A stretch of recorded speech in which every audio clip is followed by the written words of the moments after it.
Howdy everybody, it's me, your friendly neighborhood Uncle Pete, and this is my series Nails in a Coffin, where we learn that with great kills, there must also come great nails. Here's a summary of the movies I've already covered so far and their average nails in the coffin rating. Texas Chainsaw Massacre had an average of 1.4 nails in the coffin. Texas Chainsaw Massacre 2 had an average of 1.8 nails. Leatherface, Texas Chainsaw Massacre 3 had an average of 1.2 nails in the coffin. Texas Chainsaw Massacre The Next Generation had an average of 1.7 nails, and the most recent movie we've covered, Texas Chainsaw Massacre 2003's remake, had the highest average yet with 1.9 nails in the coffin. And today we're talking about 2006's The Texas Chainsaw Massacre The Beginning, which is a prequel to the Texas Chainsaw Massacre remake that came out in 2003. This movie was directed by Jonathan Liebesman, who also directed 2014's Teenage Mutant Ninja Turtles. He also directed Battle LA, and he's currently working on the new Halo TV series. Some of the notable cast members, we do have a returning R. Lee Ermey. Where in hell are you from anyway, Private? Sir, Texas, sir! Holy dog shit, Texas! And we also have Jordana Brewster, who is famed for the Fast and the Furious franchise. The movie opens up with Leatherface's birth in 1939, and unfortunately for Leatherface, his mama dies during a childbirth. We're not going to rate this death because she wasn't really killed by anybody, technically. We then fast forward to 30 years later in 1969, where the slaughterhouse where Leatherface works is being condemned. And unfortunate for Leatherface, he loses his job. And apparently he was really happy working at this slaughterhouse. We close for good now. I think he likes it here, sir. After we see Leatherface get fired, we meet some more characters. We get to meet Eric and his girlfriend, Chrissy, who is played by Jordana Brewster, and they're hanging out by the pool in like a hotel motel. We also meet Dean and his girlfriend, Bailey, and they're in one of the hotel rooms up to some, naughty fun. And Dean is Eric's younger brother. Eric and Dean are on a road trip through Texas on their way to enlist in the Vietnam War. Now, there is a small subplot in the movie where Dean really doesn't want to enlist in the Vietnam War, and he even attempts to burn his draft card. He knows this is really going to upset his older brother Eric, who he looks up to, because Eric is really gung-ho about, joining the Vietnam War. After we meet these four young adults, we have our first kill in the movie at 12 minutes. It is Leatherface's supervisor at the slaughterhouse. The supervisor is packing up his desk in his office, and Leatherface is now standing by the doorway. The supervisor calls Leatherface and his family stupid because, they should have left this town long ago. This is going to upset Leatherface because he really does love working at this slaughterhouse. So we have a mad Leatherface. He walks up to the supervisor, and before the supervisor can even react, he bashes him a whole bunch of times with the sledgehammer, killing him. I'm giving Leatherface's supervisor 2 nails in a coffin for this first kill in Texas Chainsaw Massacre at the beginning. Now, granted, it was very stupid for the supervisor to call Leatherface and his family stupid, insulting this gigantic man that you probably know is not really mentally stable, but not stupid enough that I'm going to give the supervisor 1 nail in the coffin. He was surprised by Leatherface, with Leatherface just walking quickly into the room and bashing him with the sledgehammer multiple times.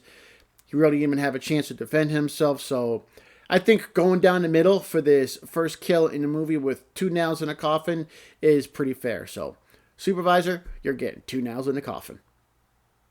The local sheriff goes to the Hewitt residence to go pick up Uncle Charlie Hewitt. Not as cool as Uncle Pete, but Uncle Charlie is played by R. Lee Ermey. And the sheriff went to the Hewitt residence to go ask Uncle Charlie if he would help him pick up Thomas Hewitt, Leatherface, because the sheriff now knows that Leatherface had killed the supervisor back at the slaughterhouse. At about 16 minutes in, Uncle Charlie is in a patrol car with the sheriff, who is Sheriff Hoyt, and they find Leatherface walking down the road, chainsaw in hand. The sheriff gets out of the car and leaves a loaded shotgun on the dashboard, leaving Uncle Charlie in the car. Now, while they were driving over there, Sheriff Hoyt even insulted Leatherface, calling him some really awful names. The sheriff is now talking to Leatherface out in the middle of the road. Leatherface is pretty much ignoring him. Uncle Charlie grabs a shotgun off the dashboard and gets out of the car. Before the sheriff even knows what's happening, Uncle Charlie is standing behind him with the shotgun, and he blows away Sheriff Hoyt, killing him right there in the middle of the road. After the death, you see Uncle Charlie take up the badge, and he's going to take the clothes off of Sheriff Hoyt, and he's pretty much going to take the identity of Sheriff Hoyt. Sheriff Hoyt is getting one nail in the coffin. Horrible police work. Leaving a loaded shotgun on the dashboard of your patrol car with somebody else who's in the car, who's part of a family that you know they're not the most law-abiding citizens. So this police officer was written very poorly. Even the way he approached somebody who he knows to have just recently committed a murder, the way he approached him on the road was really inept. So this was one of the easier nail ratings in this movie, so Sheriff Hoyt easily one nail in the coffin.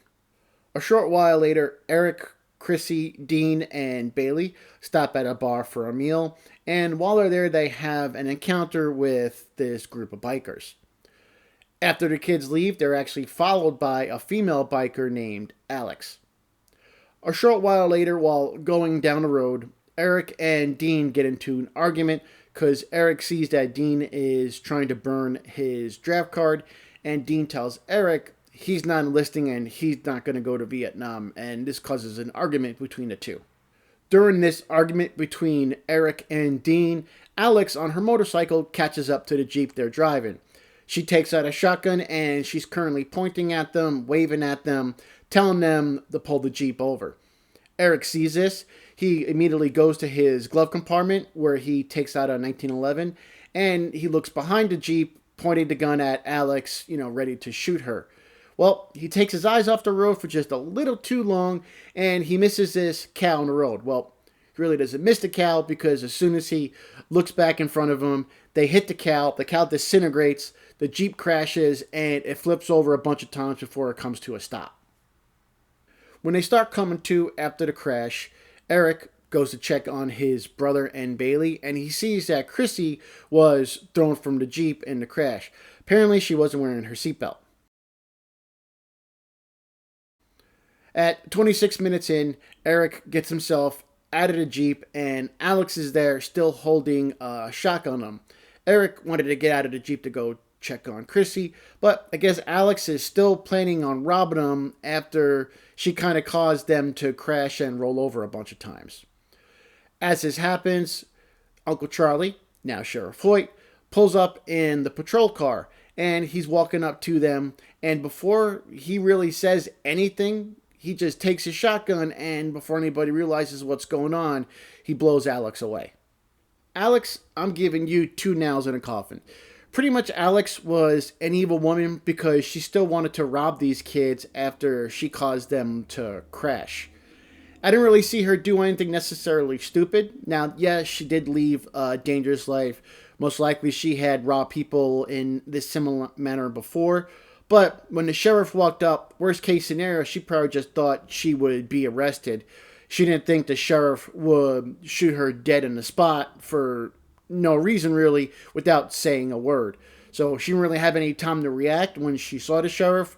She just thought, hey, it's a sheriff. Let me see if I can cover up for this right now. So for those reasons alone, even though she wasn't the nicest person in the world, Alex, I'm sticking with my guns, and I'm going to give you 2 nails in the coffin. As this is happening, Chrissy is coming to out in the field since she was thrown from the Jeep. So she witnesses Alex get shot by the sheriff, and then she sees that the sheriff takes all of her friends, sticks them in the back of the patrol car right after the sheriff has the guys put Alex's body in the front seat. She's about to step up and try and say something to save them, but she sees Eric. Eric sees her and gives her a look, and his look is pretty much telling her, stay down, stay away, this is dangerous right now. After the sheriff leaves with Eric, Dean, Bailey, and the dead biker, Chrissy makes it over to the wrecked Jeep. While she's looking in the Jeep, Monty, the amputee in a wheelchair from the original, You got new legs. New legs. shows up in a wrecker to pick up the Jeep. Chrissy hides in the back of the Jeep and she stays there as Monty hooks it up and tows it away, heading back to the Hewitt residence. The sheriff took Eric, Dean, Bailey, and Alex's body to the Hewitt residence. Leatherface came and took Alex's body out of the front seat. Bailey was taken to the kitchen, and Dean and Eric were hung up in the barn with their arms over their heads. Chrissy was able to stay hidden in the back of the Jeep while Monty took it back to the Hewitt residence. And currently the sheriff, the asshole sheriff I should say, is really enjoying himself torturing Eric and Dean. They're hanging up in the barn, and the sheriff comes out of nowhere and wraps plastic wrap around Eric's face, suffocating him. And he's making Dean watch this whole time. Dean is begging for his brother's life. Right when we think Eric is about to suffocate, the sheriff takes his knife, stabs it in the plastic wrap right in Eric's mouth, making a hole for him to breathe. He then takes Dean down, and he's in the dirt, making Dean do push-ups, and he's kicking Dean and beating him with his baton, really enjoying torturing, these two young kids. The sheriff is very, very evil in this movie, just as evil as he was in 2003's remake. And that's one thing these two movies did really well. They showed that the entire Leatherface's family is just as evil as Leatherface is. And Ollie Ermey does a fantastic job playing an evil, sadistic SOB. While this torture is going on, we see that Bailey is bound up underneath the kitchen table in the Hewitt's house. Chrissy is able to flag down Alex's boyfriend, Holden, who's coming down the road on his motorcycle. Firstly, he doesn't really care that Chrissy needs help for her friends, but she does tell him that she knows where Alex is and that the sheriff shot and killed her. The sheriff shot her. This is going to make Holden really mad. He takes out a revolver from under his motorcycle and asks Chrissy to show him where the Hewitt house is. Show me where. There was a point where Eric and Dean tried to escape. They tried to, go get Bailey and try and save her, but the plan didn't work and they were all recaptured. It's now nighttime and we see Dean is outside with his leg in a bear trap, and unfortunately Eric is strapped to a table in the basement and Leatherface is currently skinning him alive. Chrissy was outside with Dean and then she goes inside the house to go try and save Eric. Holden has his gun on Sheriff Hoyt and he's yelling at him, "Take me to the girl, take me to the girl." Meanwhile, the sheriff is calling for Bubba, "Hey, get up here now." And Holden has the gun on Sheriff Hoyt and the sheriff takes him upstairs to a room where they have Bailey. Sheriff didn't know who Holden was referring to. And when Holden asks him, "Hey, that's not the girl," Sheriff Hoyt tells him, "Oh, we killed her." Obviously, Holden is really pissed off. He's got his gun pointing at Sheriff Hoyt, and right before he can shoot him, Leatherface shows up, takes his chainsaw, and breaks Holden's arm with it. The chainsaw falls down in the struggle, and Leatherface is able to, he pretty much beats up Holden and knocks him down where he lands on top of the chainsaw. Sheriff Hoyt jumps up, and he's holding down Holden on top of the chainsaw. And the sheriff starts yelling at, "Bubba, hey, start it up, boy, start it up." He starts up the chainsaw as Holden is laying on top of it, and it kills him. And you actually see Leatherface pull the chainsaw up all the way through Holden, so Holden had a pretty horrible death. At 1 hour in, Holden is killed, and I had to think about this one for a little bit, but I'm going to give Holden 2 nails in a coffin. I don't think he deserves 1 nail in a coffin because I admire his bravery. I admire the fact that even though he probably believed that his girlfriend was dead, he was still going to get revenge. He may have failed in the execution, but I admire his, bravery and the fact that, he was going to do this no matter what. So for that case, I'm pretty confident I'm going to go right down the middle and give Holden 2 nails in the coffin. While Holden is being murdered, Chrissy finds Eric, who is strapped to the table down the basement. No matter how hard she tries, she can't get him free, no matter what. Eric is telling her to get out of there. You have to get out of here. But she wants to save him, and then we see that Leatherface is about to come back down the stairs. Eric tells her to hide, and she hides underneath the table that Eric is strapped to. Leatherface is back downstairs now, and he's kind of messing with Eric a little bit, and we can pretty much guess what's going to happen next. Leatherface starts his chainsaw, and he kills Eric, sticking it through Eric's body. Meanwhile, Chrissy is underneath the table witnessing all of this happen. At an hour and 3 minutes in, Eric was killed, and I'm going to give him 2 nails in a coffin. It's really not Eric's fault. I don't think he was given a chance to defend himself and, show what he can do. The only poor decision I really saw him make was when he took his eyes off the road for an extended period of time when Alex was behind him with the shotgun. After the crash, the sheriff came, shot Alex, and already had a gun on him, so there wasn't much Eric can do. He even told Chrissy, hey, stay down, don't get involved. But I respect the hell out of Eric. I love the dude. But unfortunately, for the circumstances he was put in, I'm going to give Eric 2 nails in the coffin. After Chrissy has to witness Leatherface kill her boyfriend Eric, unfortunately for her, she also has to witness Leatherface cutting off Eric's face and making a skin mask out of it. I think this was Leatherface's first mask in this franchise. Right after Leatherface puts the mask on, Sheriff Hoyt is at top of the stairs of the basement, and he calls Leatherface up for some reason. This gives Chrissy a chance to go try and get out of the house. She makes it to the front door, but she stops when she hears Bailey screams. And you can tell she's got these conflicting emotions at the moment right now. She could almost run and get away, but she hears her friend Bailey screaming, and she decides to go back into the house and try and save her friend Bailey.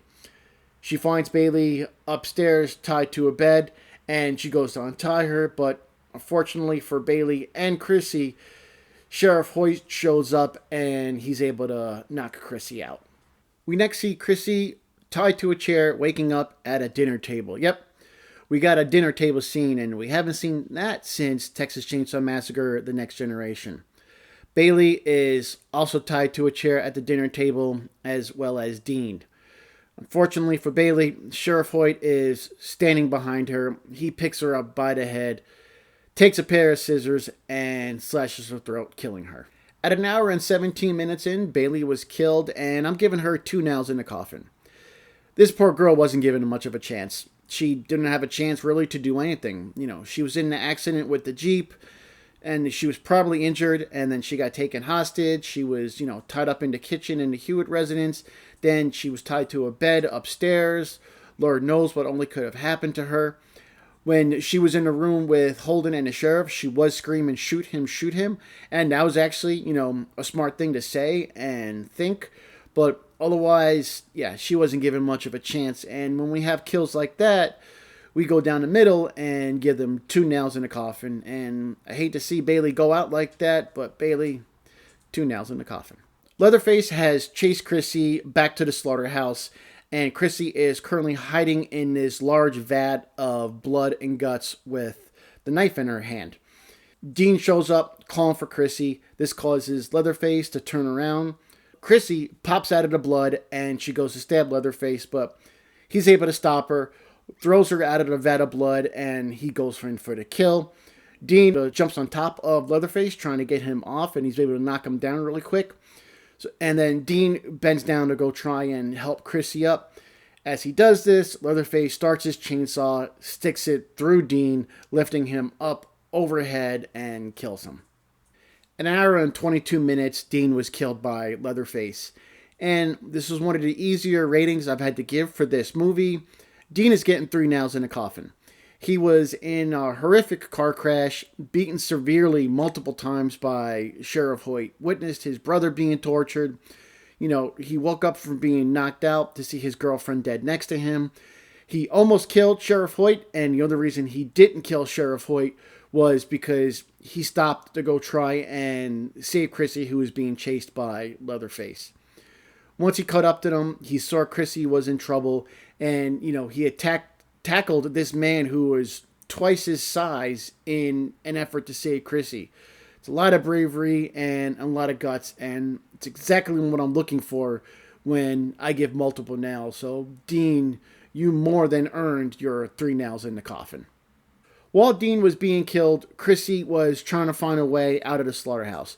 She had found a set of car keys to a car parked outside of the slaughterhouse, and she was trying to get outside to it. Also, Leatherface, he saw what Chrissy was planning on doing, so he goes out another exit in an effort to cut Chrissy off. Chrissy was able to make it to the car, she starts it, and speeds off. She makes it to the main road where she's driving, and she comes upon a police officer and a motorist who are stopped on the side of the road. So Chrissy has a quick look of relief on her face because she thinks she's saved.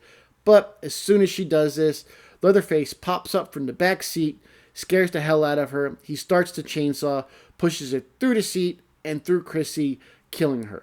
At 1 hour and 23 minutes, Chrissy was killed, and I gave Chrissy 3 nails in the coffin because I think she showed a lot of bravery. She had a chance to escape earlier from the Hewitt house to go try and get help, but she heard her friend Bailey screaming, and she went back inside the house to go try and save her. She showed a lot of bravery in this movie. I really admire her for that, and that's what I'm looking for, to give multiple nails. So Chrissy, yeah, you're getting 3 nails in the coffin.